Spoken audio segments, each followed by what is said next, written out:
Hoy vamos a hablar de un concepto que cada vez está más presente en la transición energética, pero que todavía no siempre se entiende bien: la licencia social para operar.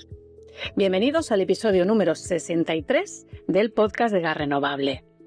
En un contexto en el que necesitamos desplegar infraestructuras energéticas como plantas de biogás o biometano de forma rápida y eficaz, hay una realidad que no podemos ignorar. Los proyectos no solo se aprueban en los despachos, sino que se validan en el territorio. ¿Y qué ocurre cuando esa validación social no existe? Desconfianza, retrasos, conflictos e incluso proyectos que no llegan a materializarse. Para entender cómo se gestiona todo esto, hoy hablamos con Lucas Monsalve Cadena, que forma parte del equipo de MV Expertos en Diálogo. No sé si con impacto positivo, luego nos lo aclarará Lucas, hasta dónde llega el nombre, pero que es una empresa especializada precisamente en ayudar a organizaciones a construir esa relación con el entorno. Muy buenos días, Lucas, y bienvenido a nuestro espacio de entrevistas. Muy buenos días, Yolanda. Muchas gracias por la invitación. Me alegra mucho poder conversar contigo, conversar con la gente sobre estos temas que cada vez llaman más y preocupan más. Pues es un placer contar contigo porque en este podcast nos interesa muchísimo este área de trabajo y le damos la importancia que se merece. Lucas, vamos a comenzar como siempre pidiéndote como invitado que te presentes a los oyentes compartiendo 3, 4 cosas personales sobre ti. Lo que tú quieras, pero que no sea de trabajo. Vale, pues mira, permíteme que empiece con una anécdota personal de mi vida. Yo nací en Caracas, pero cuando tenía como 10 años, mis padres se fueron a vivir a, al interior de Venezuela, al interior de la Amazonía venezolana. Y eso pues cambió completamente mi percepción del mundo y cambió mi vida y de alguna manera tiene mucho que ver con lo que hoy yo soy, ¿no? Yo digo como Ortega y Gasset, yo soy yo y mis circunstancias. Entonces, pues bueno, en ese viaje de vida, eh, haciendo ya estudios, yo vine, estudié en España, regresé a Venezuela, América Latina y luego me vine a doctorar a España y haciendo doctorado en políticas para el desarrollo justamente de América Latina. eh, Caigo en una consultora, en una empresa de energía que tenía un área de especialización que era la energía para el desarrollo y de energías renovables. Y allí conozco a una persona muy interesante, bueno, a dos personas que han sido ejes en mi vida para el mundo de la energía y del desarrollo, que es Pau Solanilla, hoy en día experto en reputación y comunicación y diplomacia empresarial, y a Federico Mañero, a Kiko Mañero, quien trabaja desde hace muchos años en una visión también absolutamente profesional sobre la comunicación estratégica. Recuerdo que haciéndome una entrevista para yo hacer mi tesis doctoral con ellos, me dijeron, ¿por qué aquí? Y yo dije, mira, yo de energía no sé nada. En ese momento yo tenía formación en historia y en ciencias políticas. Yo de energía no sé nada, pero yo me crié en un pueblo donde no había luz. Y yo vi llegar la luz al pueblo y vi lo que era cuando se acababa la luz y vi lo que implicaba el desarrollo en estas zonas rurales de la Amazonía venezolana. Y recuerdo que Pau me dijo, mira, de energía se aprende, pero esa experiencia que tú tienes de zona rural, de desarrollo, pues eso es único. Y a partir de ahí han sido dos grandes áreas de experticia en mi vida profesional, que ha sido ese lado de desarrollo de energía renovable y otra parte que también por circunstancias de la vida aquí en Europa, yo he trabajado varios años en mediación en conflictos. Y esa experticia en mediación de conflictos llegó un momento en que yo pude unirlo con el mundo de las renovables. Y allí nació este proyecto desde el año 2022, que empezó como mediación verde, luego hablamos si quieres de este proceso de cambio, y que conjuga dos grandes pasiones, que es la necesidad de buscar puntos de consenso entre las personas, incluso donde parece que el consenso es imposible, como en los conflictos armados, y mi convencimiento de que eh, hay un cambio de paradigma energético en el mundo y que este cambio de paradigma energético en el mundo tiene que llevarnos a ser mejor sociedad y tiene que llevar hacia la igualdad, hacia la justicia y no evidentemente hacia el empeoramiento de la vida de las personas. Entonces yo te estoy aquí por vocación y a día de hoy logro hacer algo que me apasiona, que me encanta y eso intento transmitir. Es una labor muy pedagógica que intento yo hacerla desde lo personal. Incluso ha sido un crecimiento profesional, pero sin duda es un crecimiento personal también para mí. Qué interesante eso que has comentado, Lucas, porque lo he constatado en múltiples ocasiones, ¿no? Como las circunstancias personales de nuestra vida y sobre todo de nuestra infancia y juventud muchas veces nos marcan el camino hacia lo que luego va a ser nuestra trayectoria profesional, nuestra vocación, nuestra profesión. Es muy interesante lo que has compartido con todos nosotros. Bueno, pues vamos a empezar ya, que hemos calentado motores con la entrevista. Esto solo era el preámbulo. Y vamos a empezar pues por lo esencial del tema de hoy. Explícale a la audiencia qué es la licencia social y por qué es un concepto que está ganando tanto peso en los proyectos energéticos hoy día.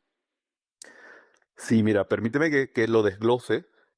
Yo, antes de explicarte qué es la licencia social, bueno, te tengo que decir que la licencia social como tal no existe. Entonces, como es algo que no existe, te tengo que explicar por qué es algo que no existe. Prefiero empezar explicándote lo que se entiende como aceptación social, ¿no? La aceptación social es la calidad de la relación que existe entre un proyecto, en este caso un proyecto de energía, y su entorno, ¿no? Esa calidad de la relación es medible en un momento específico, ¿no? Eso sería pues la aceptación social de un proyecto. A mí me gusta mucho más hablar de aceptación social que de licencia social. No obstante, técnicamente hablando, con los años se ha ido acuñando un término que nosotros mismos usamos y es el que nos utilizamos a día de hoy para entendernos con las empresas, que es el de licencia social. La licencia social viene a ser esa trasladar las licencias administrativas, la licencia ambiental, la licencia urbanística, trasladar esa visión de autorización ambiental, autorización urbanística, a una autorización que sería la autorización de la comunidad, del territorio, para que el proyecto esté allí. No obstante, la licencia social no es jurídicamente un elemento técnico medible, a día de hoy no se pide como requisito indispensable en España, no obstante en otros países, en algunos donde sí hay parámetros de medición de licencia social. Entonces, en España lo que ha sucedido en los últimos, muy reciente, en el último año prácticamente, te podría decir 1 o 2 años, es el acuñar el término de licencia social que se le ha puesto una coletilla muy interesante, que es para operar, LSO. La licencia social para operar se entiende que si bien no hay un, un documento, y yo creo que no debe existir un documento que garantice la aceptación social de los proyectos. ¿Por qué? Por su dificultad de medir, ¿no? Ese nivel de aceptación, de los instrumentos para medir la aceptación, y luego por su carácter cambiante en el tiempo. Entonces, esas dos circunstancias de dificultad de medición y variabilidad en el tiempo hacen muy difícil medir la aceptación social de un proyecto. Entonces, la licencia social admite, para operar, admite que tiene que existir algún tipo de respaldo que garantice la operatividad del proyecto. Es decir, que el proyecto puede avanzar en el tiempo y puede tener una viabilidad eh, y una sostenibilidad desde una perspectiva social. Entonces, allí se está acuñando un término que es muy interesante y que ha llegado, yo creo, para quedarse, que es el de licencia social para operar. Actualmente, comunidades autónomas, específicamente Andalucía, pero también se ha hecho en Galicia, también se ha hecho varios trabajos en otras comunidades autónomas y luego el gobierno central se está trabajando en esa regularización. El último Real Decreto Ley ya da pasos en ese concepto de excelencia social, ya da pasos para la incorporación de lo que entenderemos llegará un momento que sea algo definible, que es la licencia social para operar. Pero Lucas, de forma muy, muy sencilla, porque mi vecina, la del quinto, lo tiene que entender, ¿eh? Como siempre digo en mi Ujú. podcast. Pues como si se lo explicáramos a un niño. Estamos hablando del apoyo y la confianza de la mayor parte o de la mayoría de la población del territorio donde se va a implantar un proyecto. ¿Sería algo así? Estamos hablando de la necesidad de tener un parámetro de medición sobre, o de consenso, no me gusta la palabra medición, un parámetro de consenso sobre la aceptación social que tiene un proyecto específico en un territorio.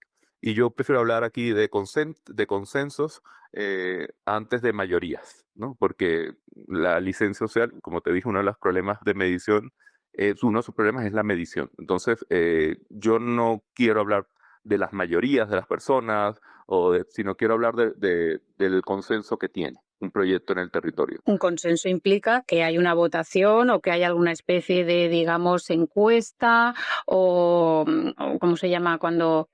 Es decir, tiene que haber algo pragmático que se pueda medir, es decir, que se ha hecho una reunión y se ha votado o que se ha hecho una, ¿cómo se llama? Cuando el, cuando el alcalde, es que no me sale ahora la palabra, Un hace... pleno en el municipio, No, no, o un sí, pero edicto. no, lo que hizo el alcalde de Bélgida, bueno, me vais a disculpar, pero es que hoy no estoy muy sembrada, no me sale la palabra, pero yo me entiendo, es decir, Sí, sí, sí. vamos a ver, tengo muy claro que el 100% de la población de un territorio nunca está a favor de un proyecto, da igual que sea fotovoltaica, biogás, lo tengo súper comprobado. Por eso te hablaba de la mayoría, pero por lo menos sí que tiene que haber una prueba física, de ahí lo de que se vote o que se haga alguna encuesta, no me sale la palabra, una encuesta de percepción o algo, para que si la mayoría está a favor, que se haga, ¿no? Ese es el matiz que yo quiero. Yo creo que no es tan simple, porque yo entiendo más la licencia social para operar como un proceso de construcción más que como un hito, porque podemos hacer una votación, un proyecto que se demora 5 años en ejecución, por corto, pero pueden ser 7, 8. Podemos hacer una votación a inicio del proyecto, cuando el proyecto no ha prácticamente Exacto. sentado Ujú. ninguna base, tener Sí. una votación positiva. 2 años después cambia el alcalde, cambia las circunstancias, hay una nueva votación en el pueblo y dicen que no. ¿Con cuál votación nos quedamos? ¿Con la primera o con la segunda? Es que eso está ¿No? ocurriendo. Eso está ocurriendo. Exactamente. Entonces yo no quiero hablar de un hito administrativo, no quiero hablar de una votación, no quiero hablar Pero por lo de, menos para empezar, de Lucas, un yo me refiero, documento claro, para firmado por el empezar. alcalde Mm. y su municipio. Yo quiero hablar de una construcción, de un consenso para el desarrollo de un proyecto, que es lo complejo. Si esto fuera algo simple, Yolanda, aquí lo hubiésemos Claro, resuelto hace rato. claro. Justamente yo lo que quiero transmitir es la complejidad que hay en la necesidad del desarrollo energético frente a la realidad social que vivimos hoy en día. Y como eso hay que buscar unas maneras profesionales de entenderlo y de avanzar. Por eso te hablaba de confianza, porque Claro, la confianza se puede perder en cualquier momento. así es. Es una cosa que hay que cultivar y construir día a día. Bueno, seguiremos profundizando en esto en la entrevista. Yo quiero ahora que me hables porque habéis pasado recientemente por un proceso de transformación en vuestra empresa. Ahora os denomináis MV Expertos en Diálogo, antes erais Mediación Verde, y esto es muy importante y va más allá del cambio de nombre. Primero quiero que nos cuentes por qué ese cambio, porque sé que hay un para qué muy importante ahí, y qué cambios en la organización y en la práctica ha conllevado esta transformación. Sí, forma parte de este proceso de crecimiento. Nadie que está en este sector de la licencia social puede decir que lleva décadas trabajando estos temas, o sí, pero desde otra perspectiva. Ha habido una enorme evolución en los últimos años. En esa enorme evolución, España está muy bien situada. Así como a nivel de renovables, España ha ocupado un punto importante en ser pionera y se ha aprendido de lo bueno y de lo malo, pues también lo está haciendo a nivel de licencia social. En España nos hemos enfrentado a un proceso que, que aquí ha llegado de forma incluso novedosa, que es este rechazo aparentemente amplio de muchos sectores, de muchas plataformas sobre los proyectos renovables. Entonces, a partir de ahí, varias personas en mi área, yo te digo, que venía de la estrategia y venía de la comunicación estratégica y de la mediación, hemos visto que aquí había un espacio de crecimiento y mi primer enfoque, cuando yo vi que los proyectos se estaban bloqueando por razones que tenían que ver más con la escasez o la mala interacción que había entre la empresa y el territorio, el mal entendimiento que había entre ambos, y no por el avance administrativo, de los hitos administrativos, yo genero un proyecto y un equipo y me reúno con dos de mis socias hoy en día, que es Amaya y Maite, que están en Pamplona. Nosotros tenemos Mediación Verde en sus orígenes, tenía su origen en Pamplona y hoy en día lo sigue teniendo. Y les digo, oye, ellas trabajaban muchos años temas de mediación, llevaban temas de mediación, mediación profesional, mediación empresarial, incluso mediación familiar. Les dije, hay un tema muy interesante entre la mediación y las renovables. ¿Por qué no lo trabajamos? Y a partir de allí, nosotros creamos una consultora con experticia en mediación en conflictos de renovables, que son los inicios, y le pusimos mediación verde en estos primeros años. El nombre era muy novedoso, las circunstancias, es decir, que llamamos bastante la atención en el inicio y empezamos a trabajar con los primeros proyectos. Nos llamaron: Mira, pues tenemos un caso complicadísimo aquí, pues mira, pues esto se nos ha bloqueado acá".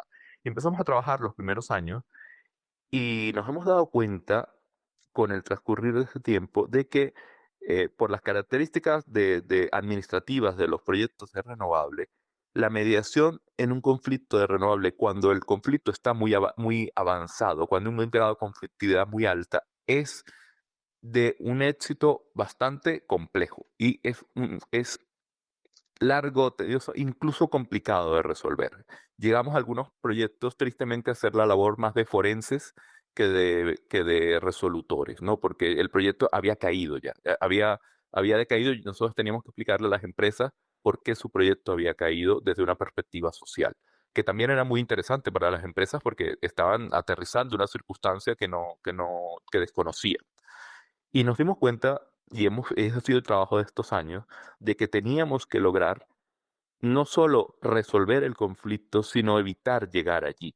Y teníamos que poner todos los canales de prevención para evitar llegar al conflicto. Y que la mediación en conflictos de renovable debe ser la última técnica para lograr salvar un paciente, para que tú me entiendas. Yo he hecho la comparación alguna vez entre los conflictos de renovables y las enfermedades oncológicas, porque creo que hay muchas similitudes. Y en las enfermedades oncológicas se trabaja hoy en día mucho más en la prevención y se trabaja mucho en las primeras etapas, en atajar a tiempo la enfermedad, que evidentemente cuando el grado de enfermedad está muy avanzado, donde prácticamente se recurre únicamente al paliativo, ¿no? Entonces, en esa transformación dijimos nosotros, si nosotros queremos tener un impacto real, positivo en el desarrollo de proyectos, tenemos que poner nuestra área de experticia principalmente en la prevención y en las primeras etapas de desarrollo de proyectos y en las primeras relaciones con el territorio. Es allí donde está la clave de la licencia social. Para eso, pues nos hemos ido acompañando de equipo profesional. Ya lo éramos. Yo estoy en el área de las ciencias políticas, de la estrategia, de la comunicación política, de las relaciones institucionales. Amaya es abogada mediadora y Maite es psicóloga, que era fundamental esa imagen de la psicología, del entendimiento, de la construcción, de la comunicación, del lenguaje, de la empatía.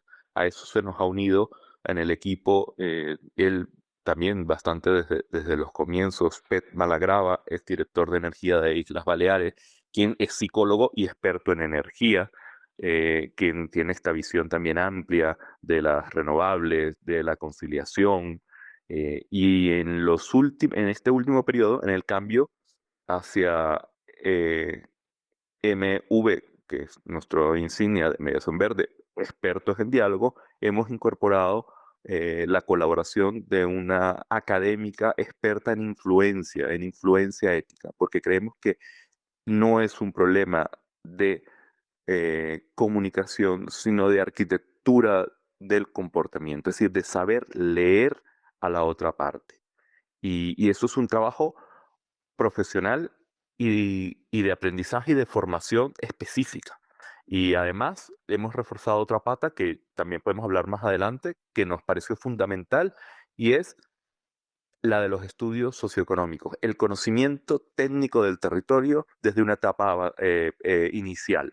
Entonces, pues ahí también dentro del equipo se ha incorporado Paulina Soto con la experiencia en, en proyectos para el desarrollo de carácter internacional, que tienen un conocimiento técnico superior sobre lo que implica las políticas de género, las desigualdades, las características sociales y cómo eso se engrana en un estudio del territorio. Entonces, esta etapa a mí me apasiona mucho porque es fruto de nuestro crecimiento, de nuestra evolución como equipo, somos un equipo, y de la lectura de los nuevos tiempos, ¿no? Y ahí ese cambio, teníamos un poco el San Benito de mediadores, mediadores, mediadores, y la mediación es solo una parte. O sea, hablemos más de diálogo, hablemos más de consenso, hablemos más de prevención.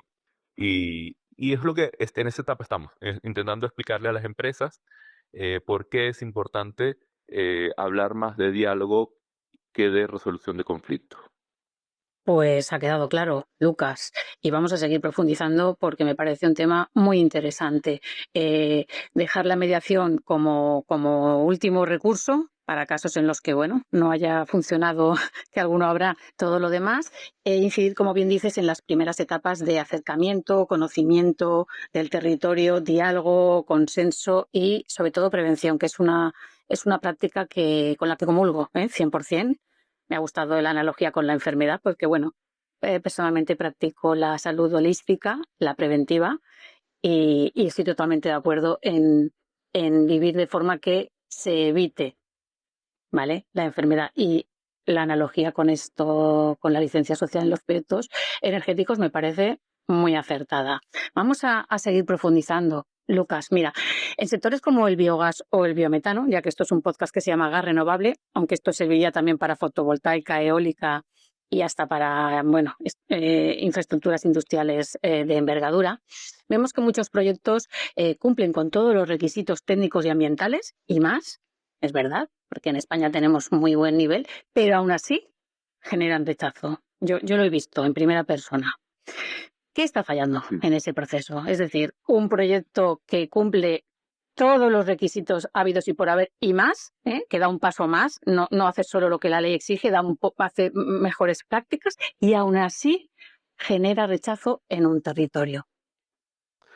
Sí, pues está fallando lo que hemos comentado. O sea, la gente piensa que, bueno, la gente me refiero, a veces el pensamiento del desarrollador antiguamente era que, bueno, con cumplir los hitos administrativos era suficiente. Y es verdad, yo me consigo con muchos desarrolladores que me dicen, ¿por qué tengo que hacer algo que no me pide la ley?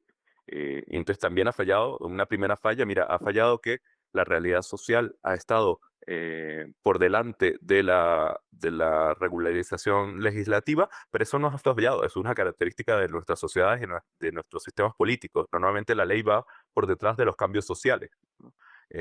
Y debe ser así en muchos casos. Entonces, ha fallado esa visión de que lo social, como no ha estado claramente regulado, y no ha estado claramente regulado no por ser importante, sino por su dificultad de regularlo, por eso no ha estado.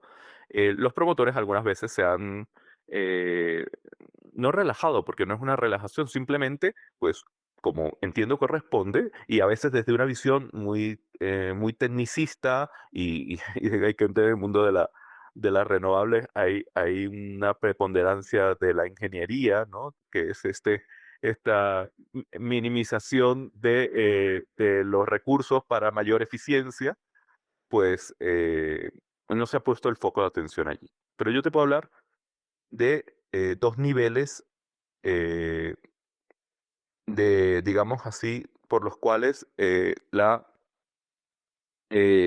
licencia social debe ser importante. Me refiero, ha fallado a veces el no evaluar la licencia social como un riesgo, ¿no?, para el proyecto, o sea, no se ve un riesgo en ello, y luego ha fallado de pronto un nivel superior que es, ya no es no solo verla con los riesgos, sino no verlo como un asunto estratégico del proyecto. Eh, hay quien trabaja la licencia social desde el riesgo y no me parece en absoluto desacertado el trabajo desde el riesgo, pero que yo creo que hay un nivel superior y que es el trabajarlo desde una visión estratégica del desarrollo del proyecto. Entonces, proyectos muy bien elaborados, con informes medioambientales muy bien hechos, se han caído abajo y porque a día de hoy la licencia administrativa no es suficiente para sacar un proyecto. Es necesario que haya también, lo que estamos hablando, licencia social. Y entender eso, entender que hay que invertir capital, invertir dinero, invertir tiempo, invertir personal en trabajar ello cuando la legislación no lo exige, es complejo a veces de entender. También ha fallado, y aquí te puedo hablar en el sector del biogás. Mira, ha fallado a veces el entender que han cambiado los tiempos. En los tiempos en que vivimos, las renovables son hijas de su tiempo. Y los tiempos que vivimos, sobre todo post pandemia, son tiempos donde la polarización, donde el miedo, donde la incertidumbre han calado muy fuerte en la sociedad. Entonces, ha fallado esa lectura del peso que tiene la polarización, del peso que tiene el miedo en la gente y del peso que tiene la desinformación, la información interesada en la sociedad. O sea, se ha menospreciado en algún caso. Entonces, eso ha causado que la gente desde el desconocimiento en muchos casos y otros casos desde el interés o desde la polarización se haya enfrentado a proyectos que en algunos casos ni siquiera conoce bien, porque o bien porque el desarrollador no puso los elementos adecuados para su conocimiento, o bien porque no le dieron ni tiempo de ello. Y creo que ese es mucho el caso del mundo del biogás. Así como la eólica lleva más de 20 años de desarrollo en este país y es bastante conocida, y de repente, dependiendo de la zona de España, nos vayamos, Galicia, el norte de España, en Navarra, la eólica convive con la comunidad desde hace mucho tiempo y la gente tiene un criterio sobre la eólica establecido en Navarra, por ejemplo, muy claro, la fotovoltaica un poco menos, pero el biogás es un gran desconocido y sobre todo un gran desconocido de su evolución tecnológica. Pensamos en biogás y pensamos en las plantas de residuos de hace 10, 15 años que no tienen que ver con las plantas modernas. Entonces, ha faltado esa conexión entre el entendimiento del tiempo y anticiparse a una realidad social. Y a mí me entristece en gran parte y porque creo que no ha sido incluso mala voluntad de las empresas en no querer explicarse, en no querer, no, ha habido buena voluntad en muchos casos, pero sí ha llegado a veces un poco tarde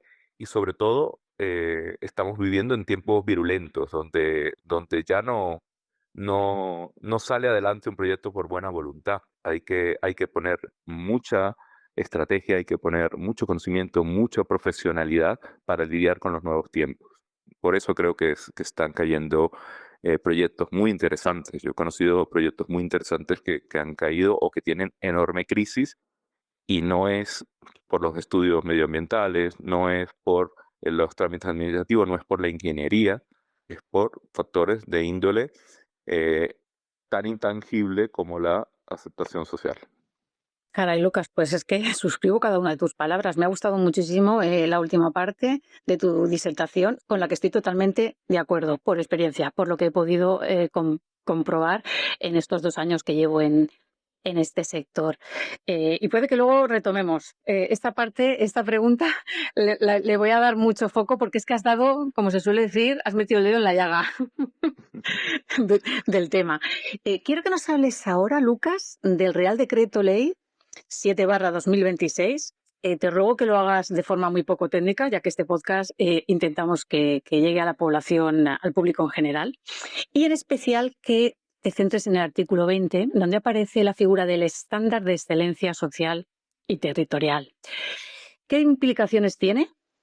Por una parte, para los promotores de plantas y por otra, para el ciudadano, ¿vale? Para la ciudadanía. Y también quiero que nos cuentes cómo lo estáis trabajando o de qué forma podéis ayudar en su interpretación, en su desarrollo, ¿vale? las dos partes. Sí. Mira, el Real Decreto Ley es uno de los primeros pasos firmes hacia la consolidación normativa de la licencia social. Yo lo dije a comienzo de año y hay quien me dijo, me llamó demasiado optimista de que el 2026 iba a ser el año de la regulación en licencia social. Quizás me puedo quedar un poco corto y es el 2027 y no el 26, pero yo sí creo que, y lo ha demostrado, no solo el Real Decreto Ley, sino la consulta pública que ha abierto el MITECO hace poco sobre estos temas, ha introducido un concepto formal muy interesante que es la de la excelencia social. Excelencia social donde no se está pidiendo un trámite, una licencia específica para la aceptación social, pero sí eh, se insta a los promotores que aquellos proyectos que vayan más allá de lo técnico y que tengan en cuenta lo social, van a ser puestos, para que tú me entiendas, adelante en la lista de proyectos revisables. Aquellos proyectos que contemplen el impacto positivo en el territorio, que aquellos proyectos que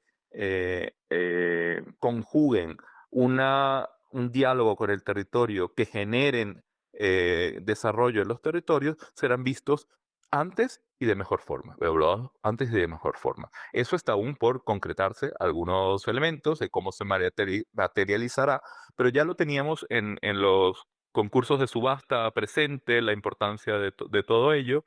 Entonces, bueno, lo que ha marcado el Real Decreto Ley 1 es un paso adelante ya.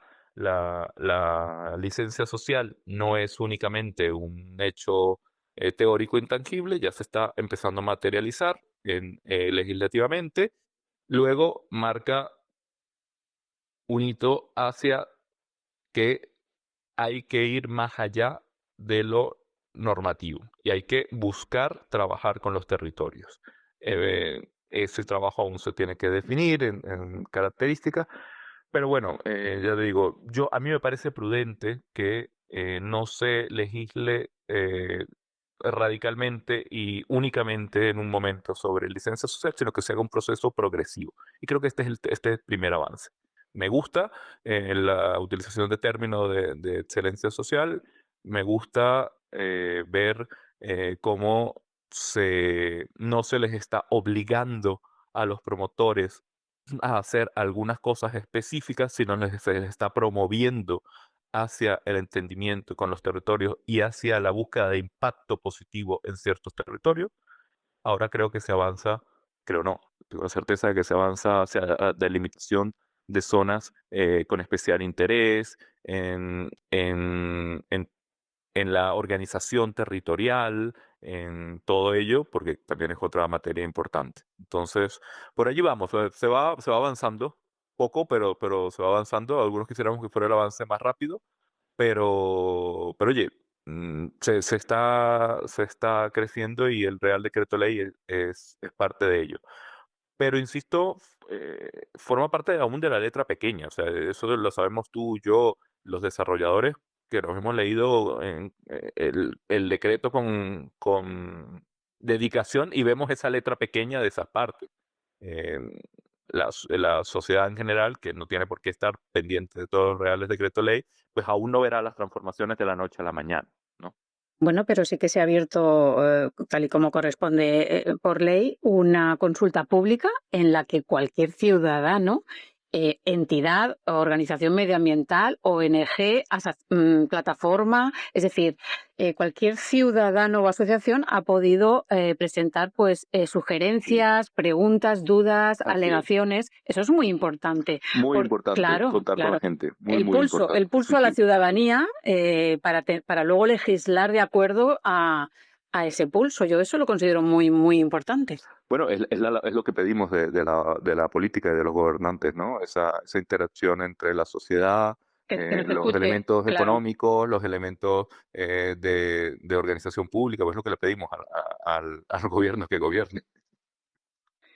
Sí, de hecho yo, bueno, mi pequeño granito de arena en redes sociales y en la plataforma, pues lo compartí y una de las puntualizaciones que añadí fue qué cosas podría preguntar un ciudadano o una asociación, o qué dudas, o qué, no sé, qué le podría decir a la administración.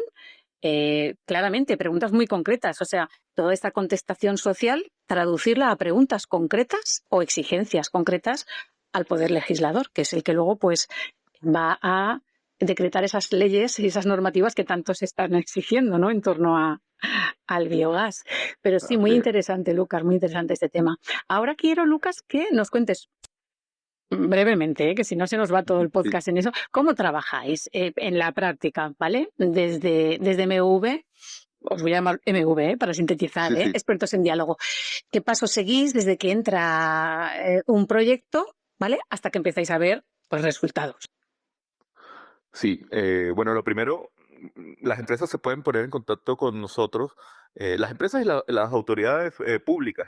A veces se piensa que el trabajo de licencia social le corresponde solo a las empresas y nosotros hacemos un esfuerzo también por llegar a la administración pública, porque también puede ser una labor de la administración pública, que dedique una parte pequeña de los recursos a la evaluación de la aceptación social de los proyectos. Entonces, yo invito también a las autoridades municipales, a las autoridades provinciales a dedicar recursos a la aceptación social de los proyectos en sus territorios.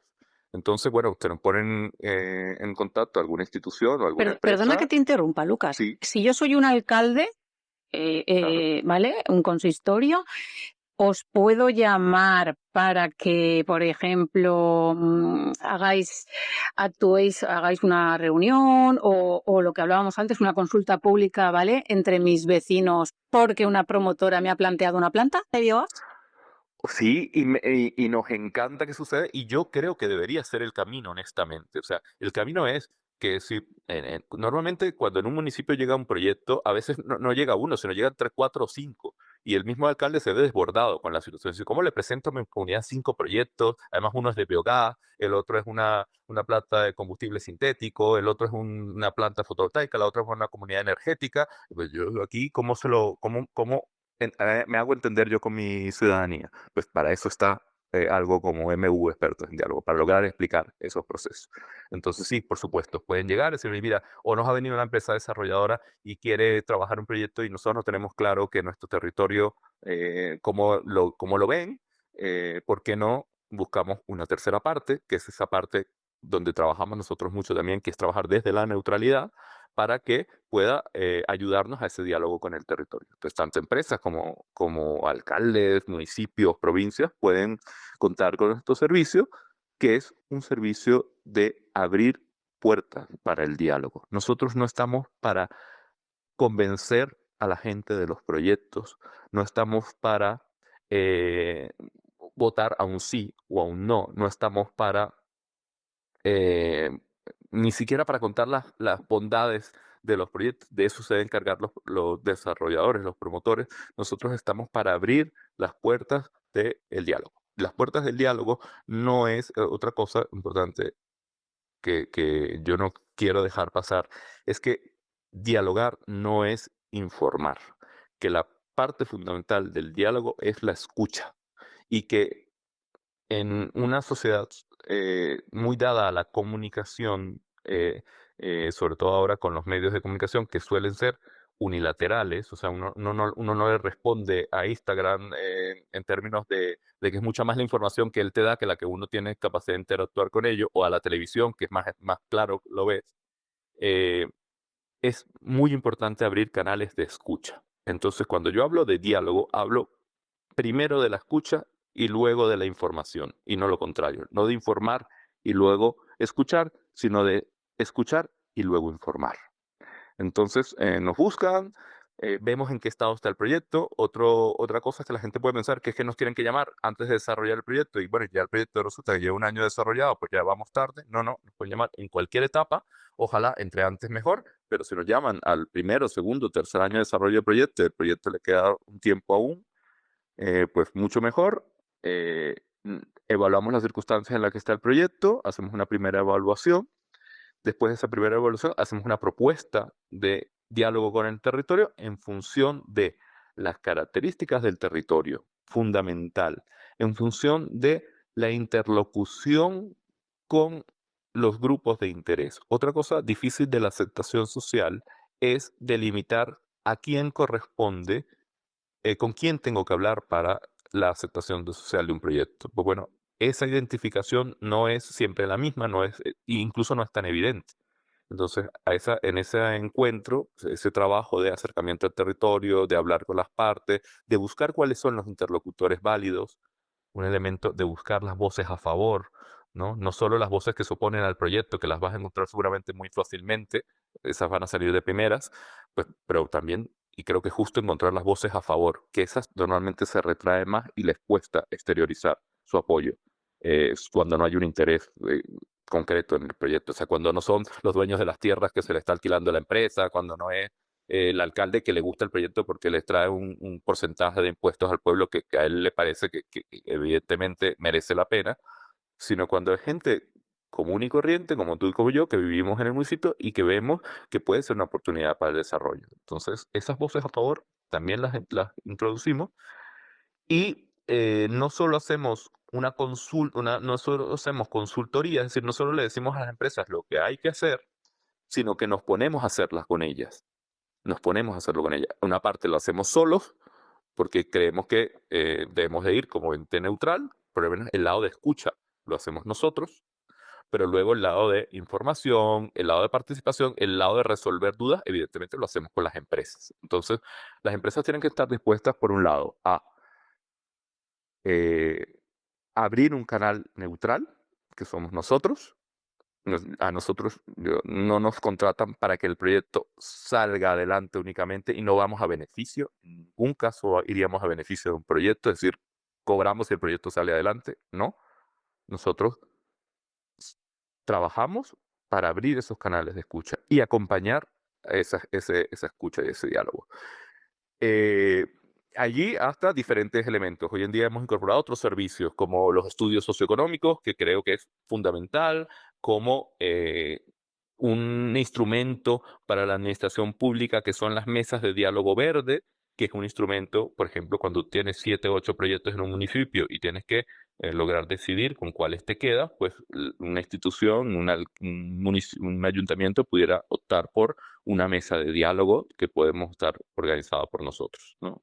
Digamos que nos acompañan varios elementos. Uno, ese análisis de entendimiento del territorio, ese estudio del territorio, nos acompaña esa neutralidad, esa tercera parte, ¿no? En juego, y nos acompaña luego eh, el apoyo en los resultados y en el análisis de resultados, ¿no? En plantearle una estrategia, un camino, una ruta. Esto planteando, Yolanda, una Sí, frase que yo no quiero dejar de decir, que es que la licencia social no se otorga, se cultiva. Entonces, como claro. se cultiva, Mm. nosotros ayudamos en ese cultivo. Le ponemos el fertilizante que debe de usar dependiendo de la tierra que sea, le decimos en qué época hay que regar y cuándo no hay que regar, porque si regas ahora vas a dañar el producto. O sea, es un proceso de cultivo. Por supuesto, estamos hablando de relaciones humanas. Claro, por Claro. supuesto. Y es que eso es fundamental que la gente entienda que es un proceso dinámico, cambiante, y que la fórmula que vale para la provincia de Burgos no vale para un municipio en Cádiz. No vale. Y Totalmente de que lo acuerdo. que vale Mm. para la biometano no vale necesariamente para la eólica en Navarra. O sea, eso hay que entenderlo así. Sí. Mira, Lucas, antes de continuar, que te iba a preguntar por el software que habéis creado, yo quiero, yo quiero ser muy sincera con la audiencia y quiero aprovechar que tú estás aquí para sacar un tema, una patata caliente muy delicada en todo esto que estabas hablando. Cosas que además he podido comprobar en primera persona. Lo que está ocurriendo en algunos municipios, cuando hablabas de que dais voz a las voces positivas al ciudadano, ¿vale? Al vecino y vecina normal, en algunos sitios se está viendo amenazas, presiones, vecinos que por no enfrentarse a una parte de los vecinos que está armando ruido y que está en contra, me han llegado casos de amenazas, amenazas verbales, llamadas telefónicas, presiones a alcaldes, ya no solo a vecinos. Me han contado casos, empresas de ponme dinero encima de la mesa y yo te quito la contestación social que tienes alrededor y te evito problemas. Es decir, esto es una cosa fea, es el lado oscuro, que todas las cosas en esta vida tienen una cara y una cruz, y yo creo que no seríamos honestos ni honrados si no las sacáramos a la luz. ¿Por qué? Porque las empresas no las están sacando. Estas cosas me llegan bajo off the record, ¿vale? Me las cuentan en privado, yo nunca voy a dar nombres, pero además también he vivido en primera persona un poquito la cara menos agradable de las plataformas o de ciertas, no de todas, de algunos pues, grupos o personas concretas de esos grupos con actitudes muy hostiles, que no estoy incluyendo aquí a todo el mundo en el mismo saco, pero Sí, eso existe, ¿vale? Hay una cara muy poco amable que creo que hay que visibilizar porque está perjudicando tanto al resto de ciudadanos y vecinos normales y corrientes, que lo único que quiere es que se le informe y tomar una decisión responsable y con criterio, hasta alcaldes que están en situaciones muy, muy delicadas. Y al revés, también he visto alcaldes interesados, y lo digo públicamente, que en un momento dado dicen que sí y después se giran las tornas y dicen que no, por intereses personales. Es decir, todo esto hay que sacarlo también a la luz porque está ocurriendo.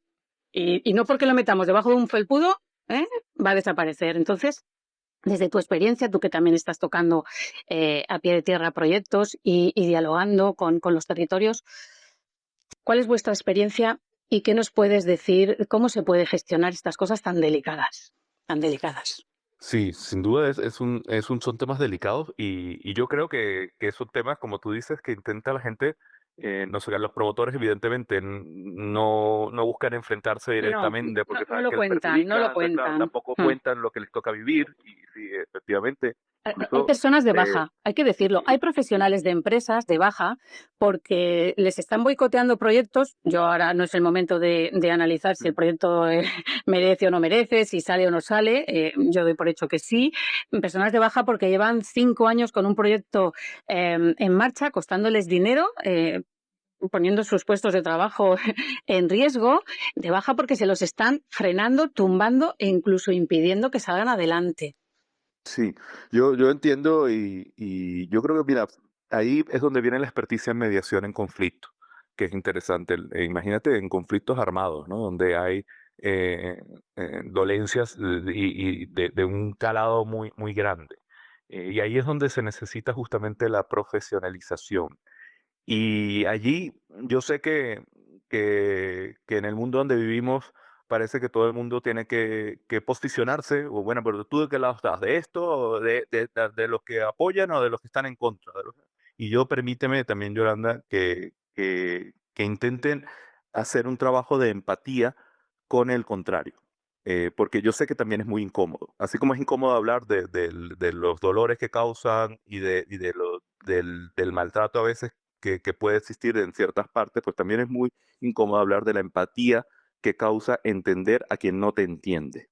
Entonces, efectivamente, justamente la labor del diálogo está, o sea, si yo me siento a hablar con alguien que está de acuerdo con el proyecto, estamos los dos de acuerdo y esto, pues fantástico. Entonces así es muy fácil avanzar.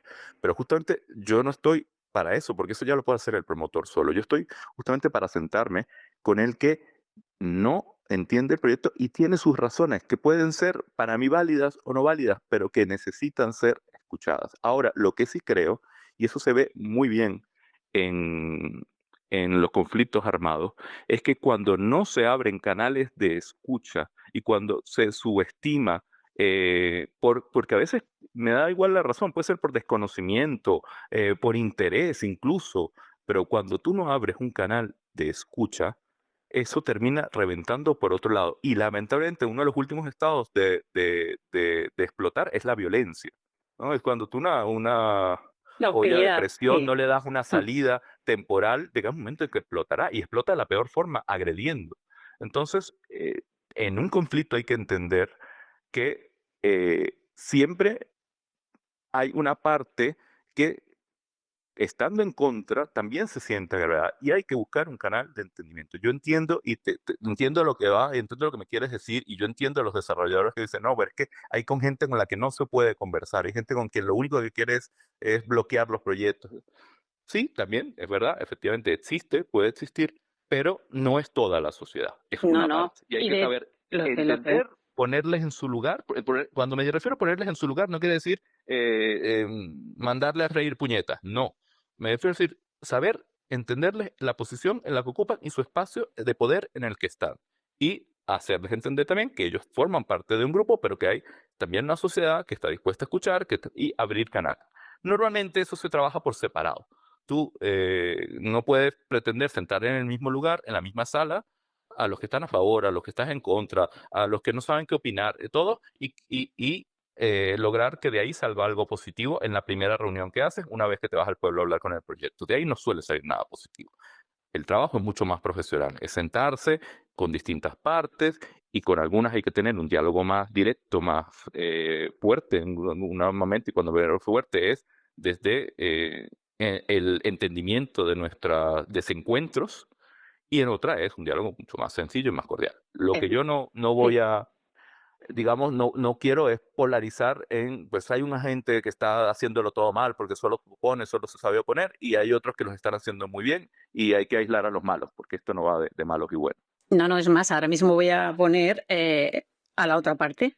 He Sí, sí, visibilizado una cosa que yo he vivido y que sé que está claro, ocurriendo, pero claro, ahora voy a visibilizar la otra, por supuesto. claro. Como me comentaba un integrante de una asociación Stop Biogas de Andalucía, me contaba que tenía que entender, ¿vale? Hablando de este tema, la frustración y la impotencia que sentían, como en su caso, una pedanía de 600 habitantes en la que nadie les había comunicado que a escasos metros, por decir, o como mucho 1 kilómetro, les iban a instalar una planta, ¿vale? Y él me contaba que, cuando yo le explicaba todo esto, que ocurría, que tenía que entender que a veces era la única respuesta a la falta de escucha, como tú bien decías, a la frustración y a la impotencia de sentirse como David frente a Goliat. Es decir, yo como profesional de la comunicación escucho a todas las partes, aunque lo parezca y me lo hayan reprochado alguna vez, no estoy ni a favor de una ni de otra. Pero yo visibilizo las dos partes, es decir, igual que te he comentado lo que está ocurriendo por la parte de empresas y promotores, también visibilizo cómo lo están viviendo algunas asociaciones y vecinos de territorios en los cuales de repente se han encontrado con que les van a instalar una planta y ni se habían enterado. Ni se Sí, habían enterado. Y que, imagínate, 600, una pedanía, ni siquiera un pueblecito. Cuando han intentado por sus propios medios ponerse en contacto con la empresa, imposible. Hasta el día de hoy creo que no han podido todavía hablar con ella. Es decir, yo visibilizo las dos partes para no, sí, mostrar lo complicado del momento que estamos viviendo. eso te voy a decir, es que no solo es visibilizar las partes, sino asumir los tiempos en que vivimos. Vivimos en tiempos de polarización y hay que entender que vivimos en esos tiempos, hay que asumirlo. Entonces uno puede decir, no, bueno, pero es que yo no tiene que ser así, hay que buscar otras maneras. No, no, hay que asumir que vivimos en tiempos complejos, Así es. socialmente hablando, y Mm. que dentro de esa complejidad de los tiempos en que vivimos, donde hay intereses económicos, políticos, ideológicos, de muy distintos ámbitos y de muy difícil encuentro, lo vemos en la política diaria, hay que lograr sacar adelante proyectos para el desarrollo de los pueblos. Entonces, bajo esa realidad, podemos o quejarnos o actuar. Y yo, en nuestro trabajo está en buscar las vías para la actuación. Claro, hay que buscar el bien común, más allá del interés Exactamente. personal y de mirarnos el ombligo. Yo ahí estoy totalmente de acuerdo contigo.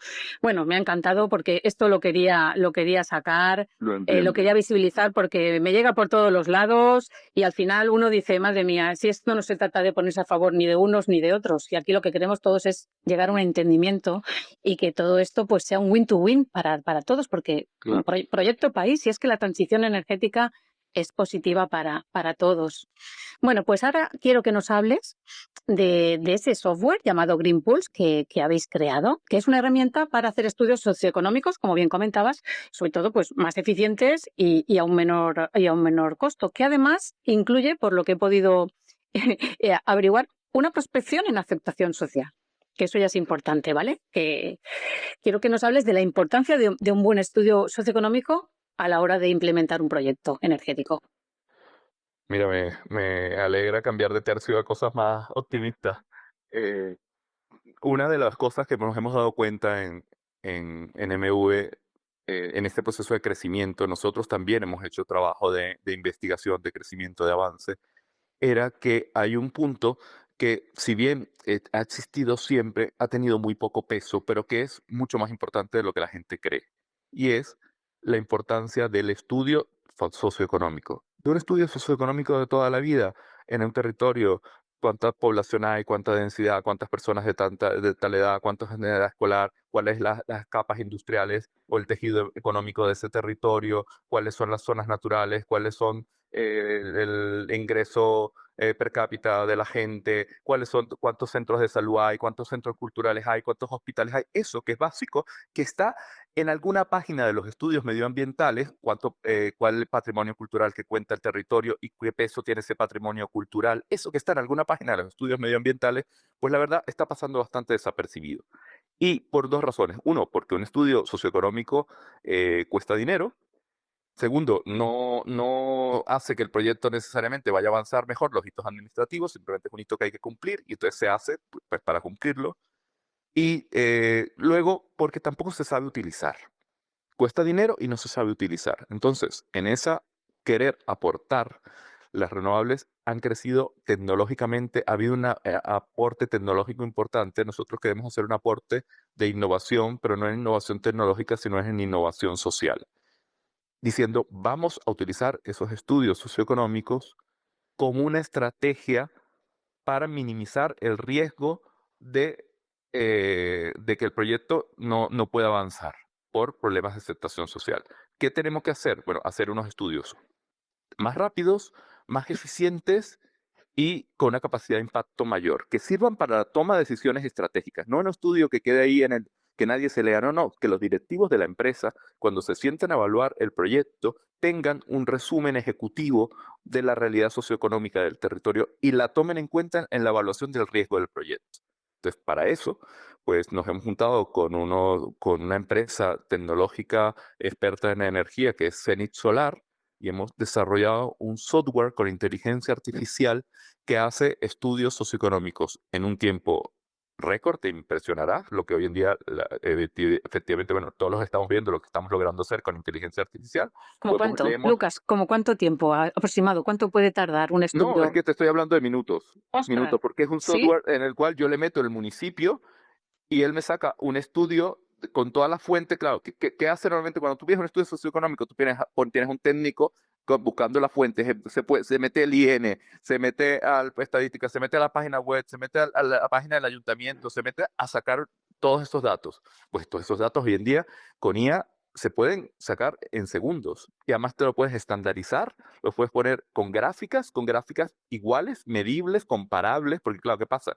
Que cada estudio es hijo de su tiempo. Entonces, el estudio que yo tengo para el proyecto de Burgos lo comparo con el estudio que tiene para el proyecto que me han hecho en Cáceres y resulta que no los puedo comparar porque las gráficas son iguales, los valores métricos son diferentes, los parámetros de medición son distintos, en unos han metido la desigualdad, en otros han medido sobre el género, en otros, entonces no los puedo comparar. Entonces, yo no sé qué proyecto desde una perspectiva social está mejor que otro. Entonces, esto los estandariza, los igualiza y hace un informe y tú puedes tener en toda tu cartera de proyectos con los mismos estudios socioeconómicos y puedes hacer una comparativa. Y además le hemos introducido esa capa que es, vamos a hacer un barrido de cómo está la licencia social de los proyectos en su territorio. Es decir, si existen plataformas en el territorio, cuáles son los antecedentes que hay, eh, dónde hay que poner el foco, qué tecnología es más aceptada o no en el territorio, cuáles generan más tensión.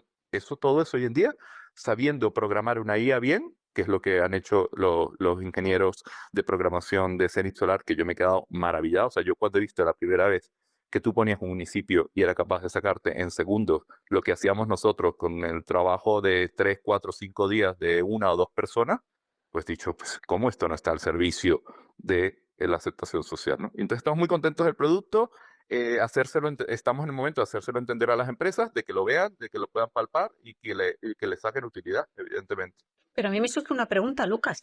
¿Un estudio socioeconómico con tanto detalle sería imprescindible tenerlo antes de, incluso porque sería necesario como criterio para elegir dónde instalar una planta? No sé si me explico, por ejemplo. Así es, Claro, porque, efectivamente. vale, vamos a zonas muy ganaderas, Castilla y León, Lérida, Cataluña, pues vale, un estudio socioeconómico de la ganadería. Venimos más hacia Levante, pues somos más de agricultura, de cítricos, de agroindustria, por ejemplo. Nos vamos hacia Jaén, Andalucía, lógicamente, el olivar. Es decir, Eso ya es un criterio para decir, bueno, pues aquí una planta de biogás sería estupendísimo porque aquí se genera muchísimo residuo porcino o aquí hay mucha residuo agroindustrial. Claro, pero hay que entender a los promotores también que en esa eficiencia de la economía, del desarrollo de proyectos, tú tienes 4 o 5 zonas posibles para desarrollar un proyecto, ¿cuántos 5 municipios? Claro, si tú encargas un estudio socioeconómico a cada municipio, te sale, ponte, entre 5.000 y 8.000 euros cada informe, tú te puedes estar gastando 40.000, 30.000 euros en elegir en dónde sociológicamente, socioeconómicamente, dónde pones el proyecto, es mucho dinero. Hay que entender que las empresas dicen no, y ahí es donde nosotros hemos optimizado costos para que lo que costaba antes 5 estudios socioeconómicos, ahora un estudio socioeconómico ahora se puede hacer varios al mismo tiempo. Me alegro. Justamente buscando una eficiencia, que es lo Claro. que da la IA al final, ¿no? Es aprovecharse de lo que, de las tecnologías que estamos usando, ¿no? Claro, hacerlo más eficiente y además ponérselo más fácil. Me parece muy Y bien. utilizarlo como estrategia para medir el riesgo. Eso es fundamental. Que el estudio socioeconómico deje de ser un requisito administrativo que nadie se lee para ser una herramienta para medir el riesgo de un proyecto. Eso es fundamental. Me gusta que lo recalques y que le llegue a las empresas, porque digamos sería la finalidad máxima, ¿no? Que queréis enfocar este Claro, software, más allá claro. de un estudio en sí socioeconómico, que se podría hacer de otras maneras, ¿vale? El riesgo, el factor riesgo. Ujú, sí. Muy Sí, yo, bien. mira, permíteme que haga la comparación. Yo siempre he pensado que lo que nosotros hacemos es similar a lo que hicieron las primeras personas que tuvieron que venderle a los directores de empresas de automovilismo el cinturón de seguridad. Entonces, yo recuerdo haberme montado con coches sin cinturón de seguridad y me decía, ¿y esto para qué? Si esto no es necesario. O las primeras personas que empezaron a vender alarmas cuando aparentemente no era muy necesario. Entonces, pues nosotros a veces con estas cosas me dicen, bueno, pero si el proyecto puede salir adelante sin esto, ¿por qué? ¿Por qué tengo que...? Me dice, mira, porque es que puede llegar un momento donde te sea muy útil y no lo tengas. Hay una publicidad eh, de una marca de seguros venezolano que decía algo así, porque es mejor eh, tenerlo y no necesitarlo que necesitarlo y no tenerlo. Decía la El publicidad. dicho lo conozco.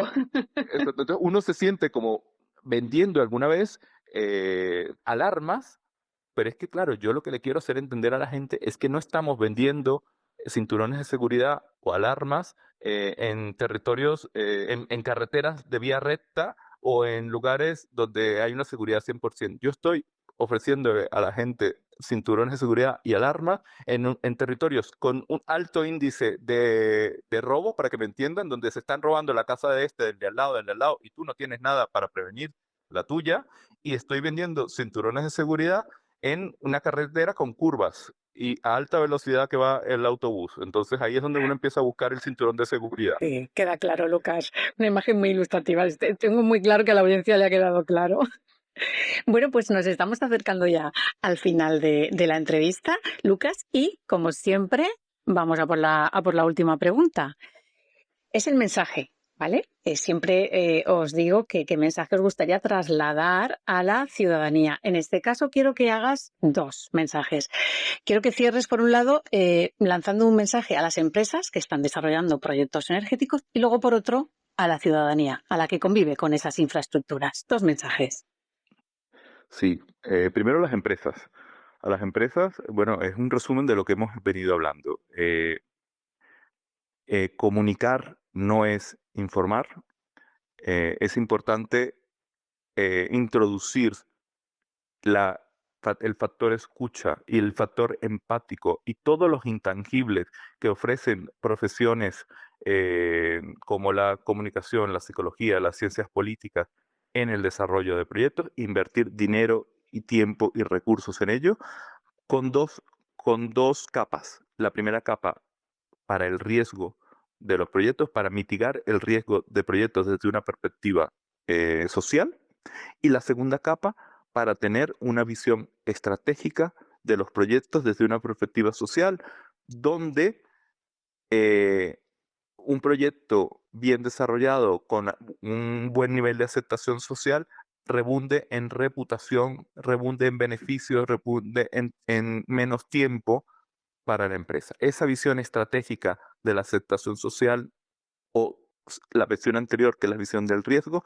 tiene que meterse en el ADN de las empresas Es más, no tengo duda que esto que hoy en día parece que sigue siendo una opción, no tengo duda que dentro de unos años no será una opción, sino será un requisito indispensable. No tengo duda porque así se está haciendo ya en los países nórdicos.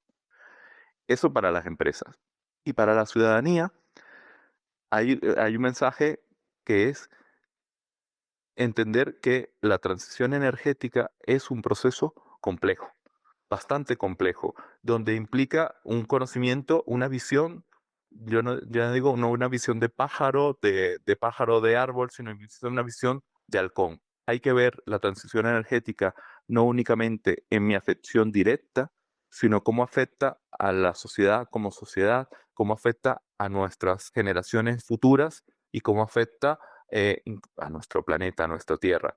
Y ese entendimiento, esa visión de halcón frente a la visión de pájaro pequeño, nos ayudará a entender que transformaciones que en este momento podemos sentir que son muy rápidas, que no generan mayor beneficio o que no las entiendo o que tengo miedo frente a ellas, corresponden a un cambio de paradigma en el mundo. Yo quiero que, imagínate, eh, lo que significó los molinos de trigo en el siglo X, siglo XII en la sociedad de en adelante, pues yo estoy seguro que esta transformación energética a tiempo futuro la veremos con esa visión de una sociedad que se está transformando, se está creciendo a pasos agigantados y hay que lograr hacerlo de la mejor manera, de la manera más justa, de la manera más sostenible, pero con una visión de sociedad amplia y con una visión de más allá de mis intereses y mis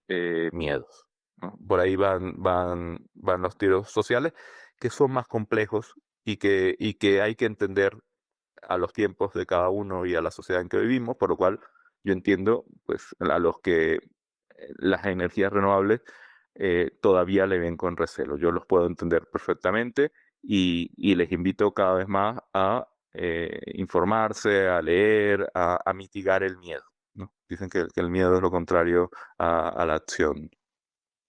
Y sí, también se dice que lo que no se conoce no se ama. Lo que no se Exactamente, conoce, lo que no se completamente. entiende y lo contrario al amor ya sabemos lo que es, pues el odio, en fin, Así es, sí, la efectivamente. hostilidad. Pues bueno, con estos dos mensajes, con tus palabras para promotores y ciudadanía, Lucas, ponemos punto final al episodio de hoy. Una vez más, hemos podido observar que la transición energética no es solo una cuestión tecnológica o regulatoria, que es también una cuestión de confianza. Estamos también ante una transición social y esa confianza no se construye con datos únicamente, sino con escucha, transparencia y capacidad de integrar el territorio en los proyectos. Porque en el fondo no se trata solo de desplegar infraestructuras energéticas, sino de hacerlo de una forma que tenga sentido para las personas que viven alrededor de ellas. Y ahí, como hemos visto hoy, la licencia social para operar deja de ser un concepto abstracto para convertirse en una pieza clave del éxito. Lucas, muchas gracias por habernos acompañado y por habernos facilitado entender mejor esta dimensión, muchas veces invisible, pero absolutamente decisiva. Lucas, ¿estás Ah, ahí? sí, sí, por supuesto. No, pensé que ya nos estábamos No. despidiendo, pero yo no, gracias a ti, Yolanda, gracias a toda la gente que se ha quedado hasta el final escuchando. Es un placer poder aportar y me tienen a mi disposición, a mí, a MMV Expertos en Diálogo para lo que quieran, ya sea de trabajo de promoción, de colaboración, como simplemente escuchar, aportar, opinar, para lo que queráis. Es un gusto poder conversar siempre. Ha sido un verdadero placer, Lucas. Bueno, y también gracias a todos a los que nos escucháis. Si aún no nos seguís en Spotify o YouTube, os animo a hacerlo y así apoyar nuestro trabajo. Un saludo y, como siempre, que tengáis un muy feliz día.